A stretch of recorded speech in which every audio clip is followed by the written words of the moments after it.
Сценической речи детей учит заслуженная артистка России Замира Меликова. На занятиях они оттачивают произношение на осетинском языке, уделяют внимание каждому звуку. Ведь говорить на сцене нужно так, чтобы ясно и выразительно донести до каждого зрителя эмоции и характер героя. У Руслана Богова главная роль в спектакле «Маленький принц». Задача ответственная. Нужно воплотить образ загадочного мальчика с другой планеты. Я хочу стать артистом, сниматься в кино и играть на сцене. Приятнее, естественно, смотреть, когда есть в зале близкие. Близкие как можно чаще стараются приходить. В детскую школу-студию Руслан Богов пришел из любви к родному осетинскому языку. Родителям подсказали, талант ребенка нужно развивать под руководством опытных артистов. Теперь Руслан выступает на большой сцене театра с настоящими мэтрами, выезжает на гастроли по городам России, побывал даже за границей. Возможность стать ближе к национальному искусству у детей в Осетии появилась 3 года назад, когда художественный руководитель театра Гиви Валиев предложил создать школу-студию. Идею удалось реализовать при поддержке Вячеслава Битарова. Результат есть, потому что они очень хорошо стали разговаривать по-осетински. Выговорили все сложные буквы, у нас же какие гортанные,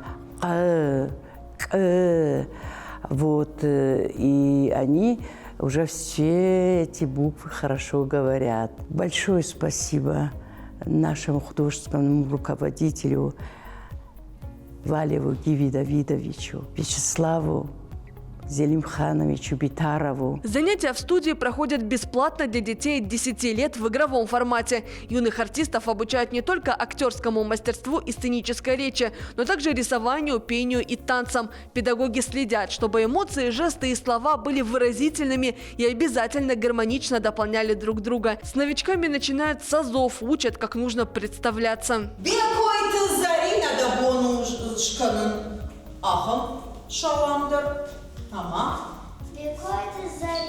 Важная часть обучения – тренировка памяти, ведь ребятам скоро нужно будет запоминать большие тексты. Их активно задействуют в спектаклях осетинского театра. Так коллектив закрывает потребность в юных артистах, а ребята получают бесценный опыт. Педагоги отмечают, мальчишек и девчонок не узнать после года обучения. Большая сцена раскрывает их потенциал. Это любовь через театр к родному языку.